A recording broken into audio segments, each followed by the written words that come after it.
It's people that move businesses. And great leaders don't just build businesses. Great leaders build people. And people are what builds everything else. The insights that you have given about retail, it really comes not just with the experience, but as how you have taken in and grown over the years in retail space and beyond. At the end of the day, Mohsinaa, I believe that regret is just wasted imagination. Let's put it that way. If you spend your time wishing for an undo button, you miss the chance to reimagine what's next. 34 years in retail. You're known for building powerful teams, Nazim. What's your secret for attracting star talent and keep people inspired in a team, even though there are tough times and challenging times? I loved it. I think it was a great conversation. I loved chatting to you. I think it was quite fluid in that it was more of a conversation rather than an interview. What made you start RISA? What is the idea behind it? And how is it going to help people?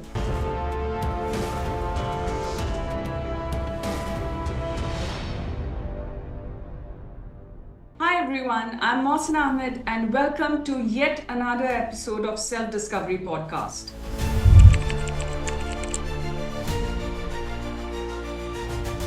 Where every story is a reminder that the journey inward is the most powerful journey of all. Today we have Nazim Cassim, who is one of South Africa's most influential retail leaders with over 34 years of experience transforming both entrepreneurial ventures and large corporate giants. Best known as the founder and CEO of Retail Institute of South Africa, he has been the forefront of professionalizing retail sector through groundbreaking competency-based training and industry-recognized qualifications.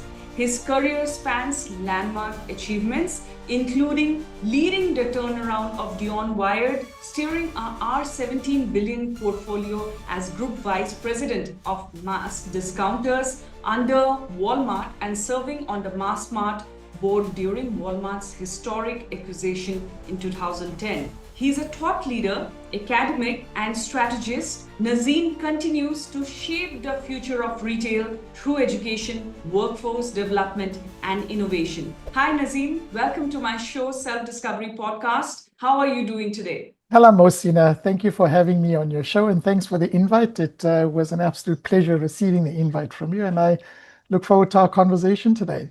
Nazim, please tell us, because you have been in retail, was there a single person or moment in your early life that truly shifted your journey to retail?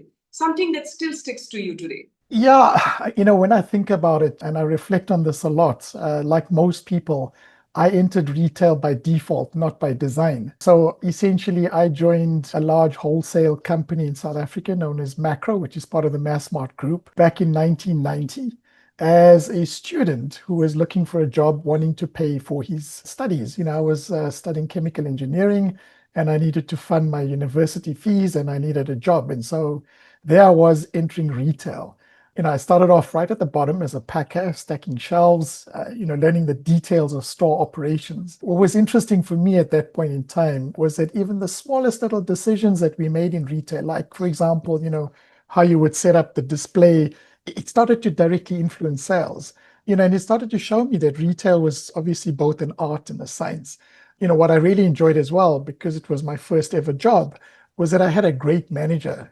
Firstly, he's the guy that interviewed me and he took me on. And in fact, I still remember him to this day, Mr. Richard Woods. He's actually passed on now. He attempted to climb Mount Kilimanjaro a few years after I'd met him and he never made it back down. So, God bless his soul.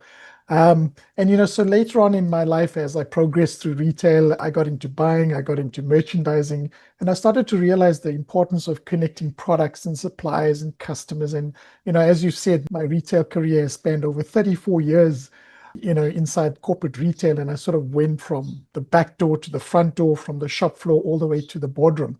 And those experiences stayed with me all these years, and it's kind of inspired me to establish the Retail Institute of South Africa because I wanted to create a space where retail could be studied, professionalized, and where the next generation of retail leaders could learn lessons that I did, but obviously faster and better, and hopefully not enter retail by default, but by design. Yeah, so that's kind of my journey in a nutshell, I guess. Great. So is there one big decision you would hit undo, or did Mm, it mm. teach you something during that moment? Undo, I guess, I really don't believe in an undo button, to be honest. I think, whether it worked out or not, just going through something becomes a teacher if I choose to listen. And leadership is that, leadership isn't about erasing mistakes. It's about extracting meaning from them. I often say life doesn't give you erasers, it gives you highlighters, and so you don't wipe things away. You mark the lessons and you carry them forward. And retail has reinforced that for me. In this industry, nothing's wasted. Whether it's a season, it's a fashion, it's a product, even little setbacks leave lessons behind for us as leaders. And that's why, I like to think of leadership as a metaphor in retail as well. And leadership's not about editing the past, it's about sort of merchandising the lessons for the future, if you want to call it that. You know, at the end of the day, Mohsinaa, I believe that regret is just wasted imagination. Let's put it that way. If you spend your time wishing for an undo button, you miss the chance to reimagine what's next. And that's the philosophy that I've brought into RISA as well, is to help the next generation of retail leaders, to sort of share their lessons and transform them into wisdom and use imagination, to shape the future of our industry. So yes, I have no regrets. I think the sum of where we find ourselves as individuals is largely made up by the lessons we learn and how we respond to them. That's enlightening. At the same time, this is like, this is the real knowledge, I would say.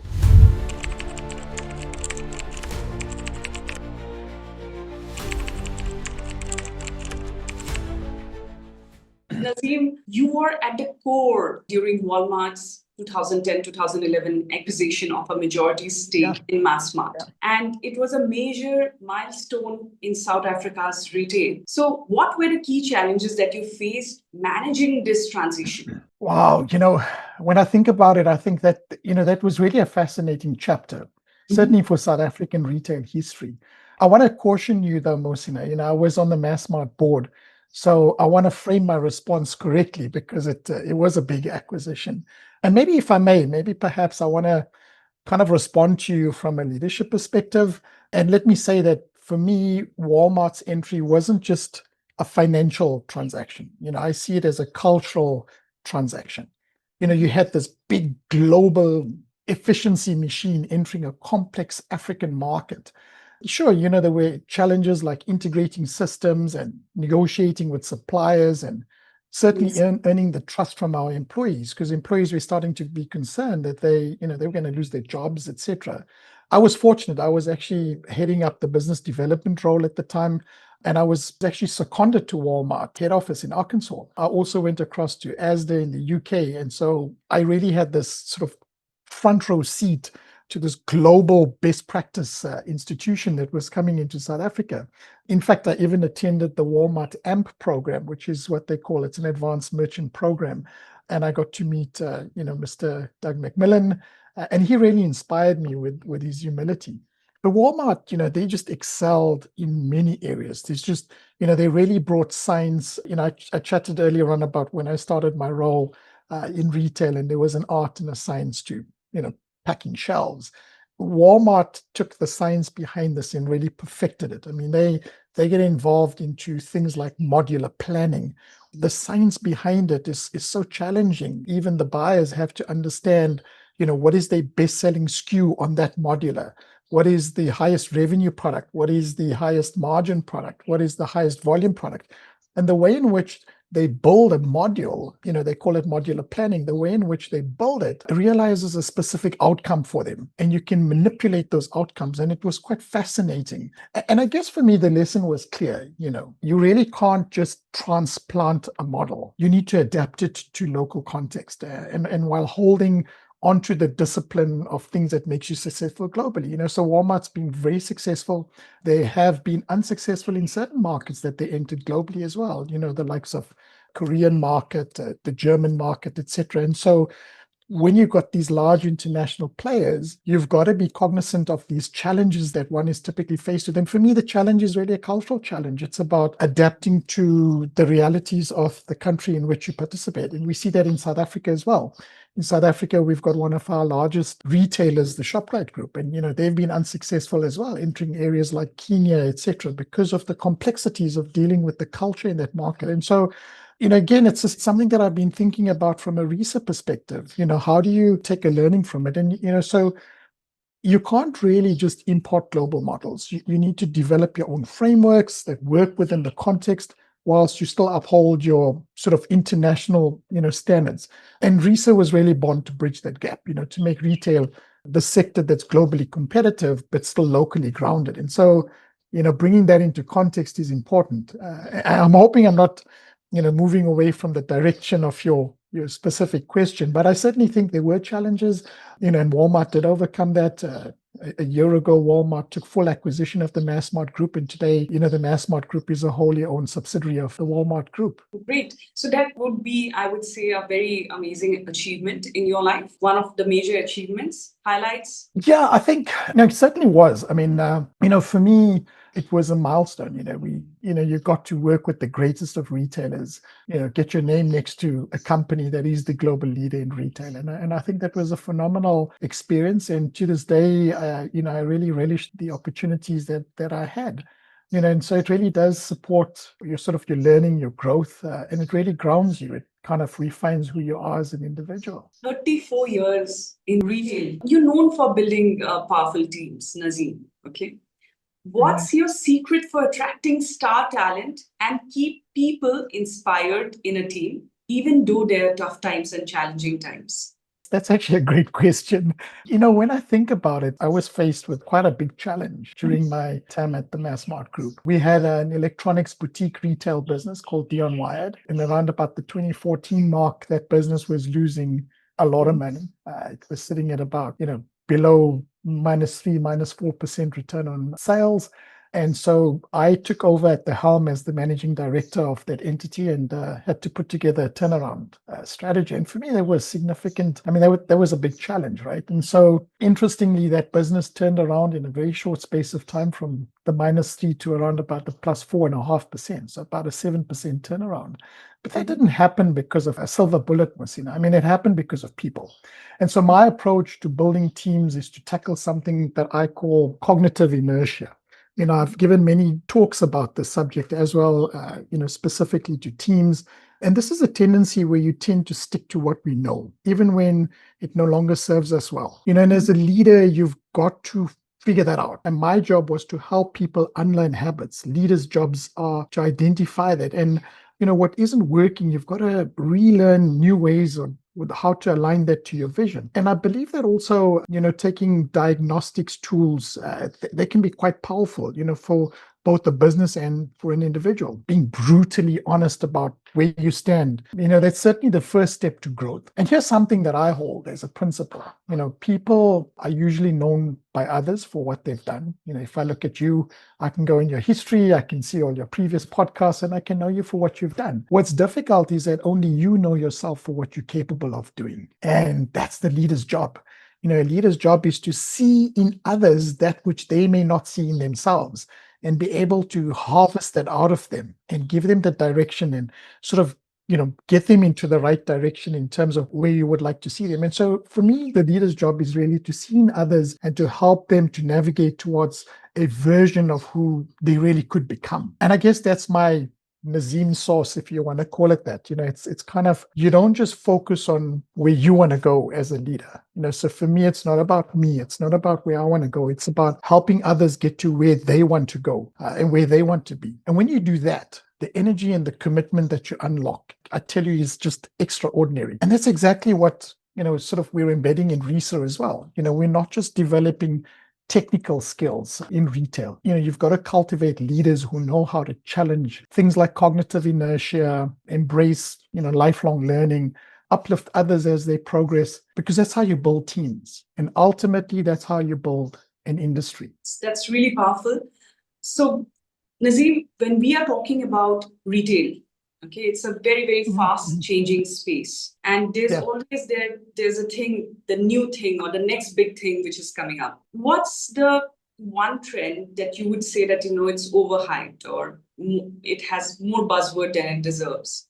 If I had to choose one trend, that's received more hype than it's probably deserved, I would say it's the metaverse. It started off as a fictional thing, but it became a big sort of noise for a while.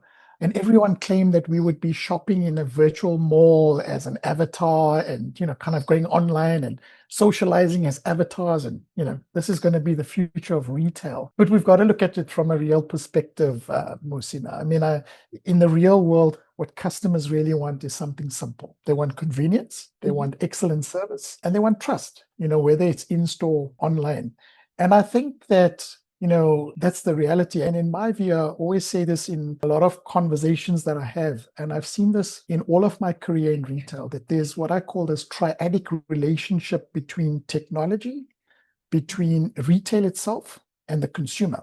And you can't work with any one of them in isolation. I mean, we've seen retailers that missed the boat on e-commerce because they were focused on okay, it's too much in technology and maybe we shouldn't be investing in that right now, and so on and so forth. And we're seeing that now with AI as well. It's about the tandemness. How do you get the synchronicity between technology, customer, and the retailer itself? And so they've got to work in that. And if technology is flashy and it doesn't solve a customer problem, it's just noise. And that's why the most important things often sound less glamorous, like supply chain visibility or last mile logistics, data you can act on in real time. And data is important, and that's, in fact, that's precisely even at RISA what we've done is that we're building capability. We're teaching retailers how to use technology, how to use data to make better decisions and improve operations and humanely connect with customers, and we don't want to do this alone. So we've partnered with a company called IRL. IRL is a geospatial data company,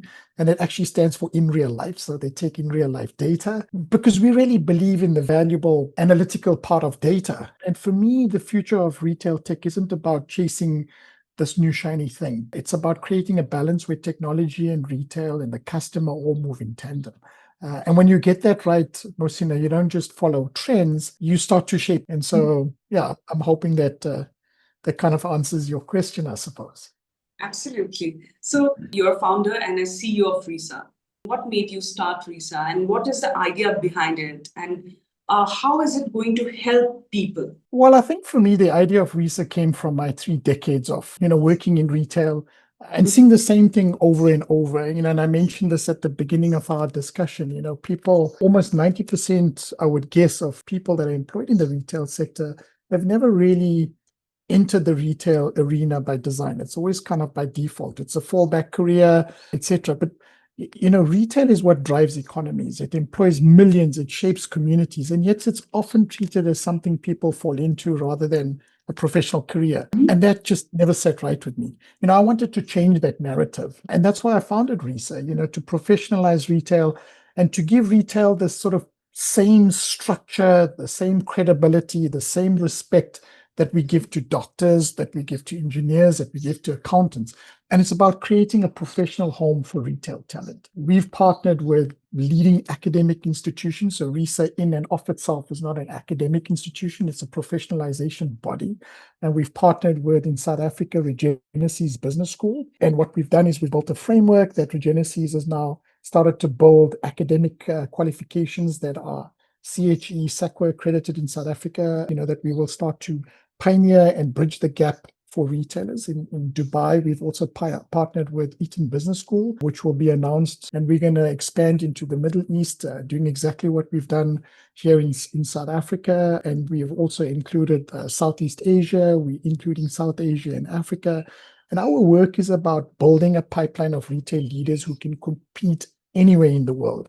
We've also introduced 6 professional designations from foundational level, so from a cashier all the way up to an executive director. And it allows retail professionals to be recognized, certified, and continuously developed. And for me, that's important because that creates a journey where you enter at the ground floor and you sort of grow your way and you become a respected, credentialed leader. And so, the bigger vision for RISA is about, taking it beyond. It's not about products and commodities in retail. It's about talent. It's about leadership. It's about expertise. And that's how you change the story of retail. And so RISA is all about wanting to change, that narrative. RISA, the name is very catchy and it's really, it has an impact in itself. So, was Yeah. there any kind of decision before choosing the name? Was it someone close to you that you chose the name from? No, I think my co-founder and who's also my life partner, we've been working on this for a very long time. It's taken us over 6 years to design the framework. And an institute was important. Retail was an important aspect of it, and South Africa was SA. And so, yes, your point about RISA being catchy. In fact, funny enough, the other day, somebody contacted us, and we've just been getting inundated with contacts from globally. I mean, somebody went onto an AI search engine and they typed in retail professionalization, and RISA actually pops in. So if you go to Google right now and you say retail professionalization, or if you ask it a question and say, is retail professionalized? It's going to pop up RISA straight away. What we're also doing, though, in the Middle East, as an example, is we're using the name RISA, but we are trading it as Retail Institute of Skills Accreditation. So, it's not just South Africa, it's about skills accreditation. And we're not about training, we're about transforming the story of retail talent. We're about creating a connection between education, industry, and the future of work, ensuring that, retail professions are not only keeping pace, but that they're also leading the way. As I said, we've developed a competency framework. We've got 6 professional designations, that kind of align to global best practice. And most importantly, we've already started to adapt it for the African market, for the Middle Eastern market. So we're working with accreditation bodies in each of those markets because they're different in every market. And it really is about including digital fluency. It's about customer insights. It's about leadership and strategy. And, as well as changing the mind shift that retail's not a fallback career. And I keep saying this all the time. It has to become a career of choice. And at its core, RISA really aims to foster pride in retail. So picture an industry where individuals don't just see themselves as managing stores, but shaping economies where, they are communities and they are the future of the community. And that's the succession of leaders that we're trying to develop. I mean, here's the truth, right? Mohsinaa, retail is the industry that influences every single person every single day. I mean, I can tell you the day in the life of Mohsinaa today, you're going to be in a retail store somewhere doing something, whether it's your grocery shopping or getting your convenience, it influences you every single day. And if we can transform retail talent, we don't just change a business, we change a society. And that's the future that RISA is working towards. It's an industry that's, retail's an industry that's innovative. It's got to be respected and globally competitive. For me, my invitation is simple. If you believe in the power of retail, if you believe in developing people and reshaping the industry, then, get on board with what RISA is doing, join our movement and be part of the change. Because the future of retail isn't something that we're going to wait for. It's something that we're going to build together. Absolutely. Here, I want to ask you something because it's really, really important and intriguing at the same time. So, most of us, we have started shopping online, the online marketplace. In the long run, will retail space, the physical retail space, become obsolete by any which way? I don't think so, Mohsinaa. I mean, I think, retail is something we do as human beings. Shopping is something we all do. It's almost, it probably consumes, and, it's not a feminist thing, but it probably consumes what, 60, 70% of your life, and it doesn't just mean it's a store that you push a trolley along and you pick up your groceries, because retail is all encompassing, right? Banks are retailing, buying your vehicle is a retail transaction, shopping for your clothing, all of those things are all retail transactions. And I think online makes it convenient. Online simplifies things, and we're seeing a huge metamorphosis, if you want to call it, that's taking place in terms of online shopping, about convenient deliveries. You can get deliveries within, in Dubai, you can get your delivery in almost half an hour now. But the point is that you're always going to jump in your car, you're always going to go shopping. And I think that a retail store has to start transforming. It needs to become a place that is immersive, that is started to embrace technology, that is, putting AI into their business. I mean, there's this new buzzword now called connected commerce. It's not just e-commerce, it's not just omni shopping, etc. Connected commerce is about being connected at any point in time, whether you're physically in a store, whether you're online, whether you're on a social platform. You could shop from Instagram and check out on in the store, or you can go to the e-commerce platform, and this whole connected commerce narrative is kind of where I see it going. And I think that, retail stores need to start thinking about how, they start to change what they look like, and how those experiences can be, sort of, how customers using technology can be embraced into a store. And I think that for me is important. That's very true. Yeah. Tell us about a time when you made a split-second decision or a last-minute thing, and you went with a certain perception that I'm going to decide this today, probably, okay, based on your studies. And the moment you sat there, you listened to it, had that thought process that no, I'm going to just not go ahead with the original one, and I'm going to change my decision. Well, it certainly doesn't involve proposing to my wife. I think if I go back to retail, there was a Black Friday in South Africa was not probably embraced by the consumers as it is embraced at a global level, or specifically in the US and the UK market. And so, Black Friday entered the South African market around about maybe 2015, 2016, its earliest sort of entry into the market. And around about the 2017 mark, I was sitting down in a senior role in Massmart, heading up the merchandise division for game. And I came up with this idea about changing the way customers would shop on a Black Friday.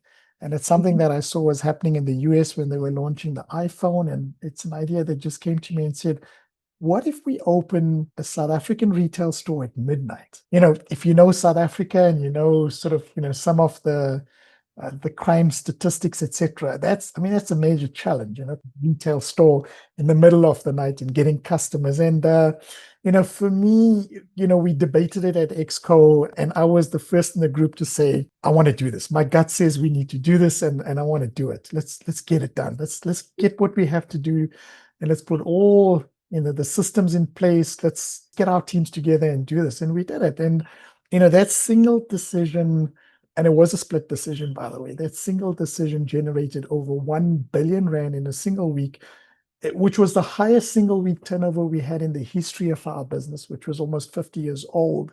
And it taught me that instinct matters as much as data. You have to have the courage to make bold decisions, but obviously ensure that they're rooted in some insight. And that's kind of the blend that drives, I guess, industries forward, I suppose. But yeah, that was quite interesting. That's really amazing. And I'm sure it has been one of your very major highlights of your life's achievements. Yes. So that's really amazing, Nazim. The insights that you have given about retail, I think, it really comes not just with the experience, but as how you have taken in and grown over the years in retail space and beyond, as a leader, as a educator of retail. And going forward from now on, how do you see RISA's future? I sort of see RISA as becoming the epicenter of retail. If you ask me, and I think that retail needs it, because it's not about building businesses. Retail, for the years, we sort of now, seeing the evolution. And I think what's important is that to realize that this major missing component about the industry in and of itself being professionalized has been missing for so long that it's become an accepted norm. And we've got to change that paradigm, because RISA's got to be at the heart of how we transform the retail industry. And you think about what RISA's trying to do in terms of our professionalization, in terms of our designations, in terms of our framework, etc. And it's really about bridging that gap between education and retailers. And it's about bringing that into the equation. A lot of global retailers are struggling right now. And if you go through their numbers, and it's often about the economy, and it's about the market statistics, or it's about their currency, or it's about tariffs, or it's about all sorts of other things. The point that we often miss is about the people, because it's people that move businesses, and great leaders don't just build businesses. Great leaders build people, and people are what builds everything else. And that's why the future of retail won't be inherited, in my opinion. It's going to be built. And those that are bold enough to reimagine it together are going to recreate that future. And RISA needs to be at that epicenter of it. And that's bold, but that's kind of where I see, the vision of RISA. If you could sit down for dinner with absolutely any leader, past or present, who would you choose and what's the burning question you would ask them? I mean, I have a leader in my home and it's not me.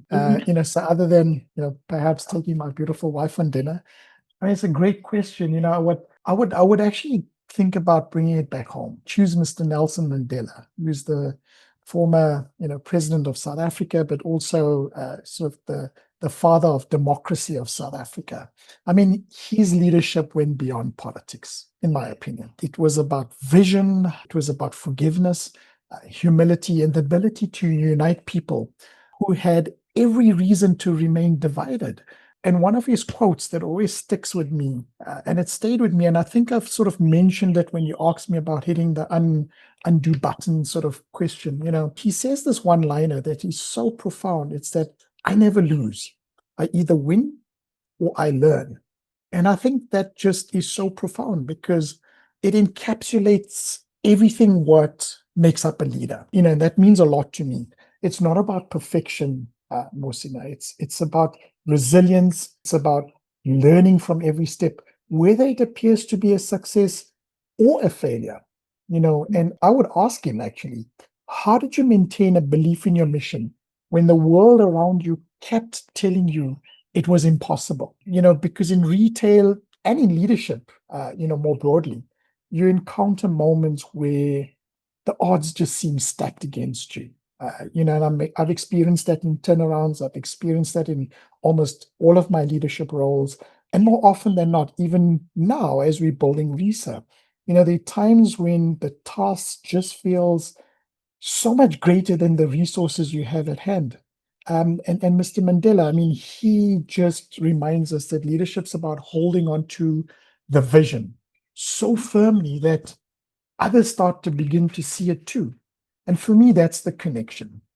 Whether it's a country, whether it's a company, whether it's an industry, for me, true leadership lies in helping people believe in a future they cannot yet see. And that's precisely what we are aiming to do. Build an industry that's more united, more professional, and better prepared for the future, I guess. Yeah. Absolutely powerful and at the same time so enlightening. And it resonates with each and every one of us, I would say.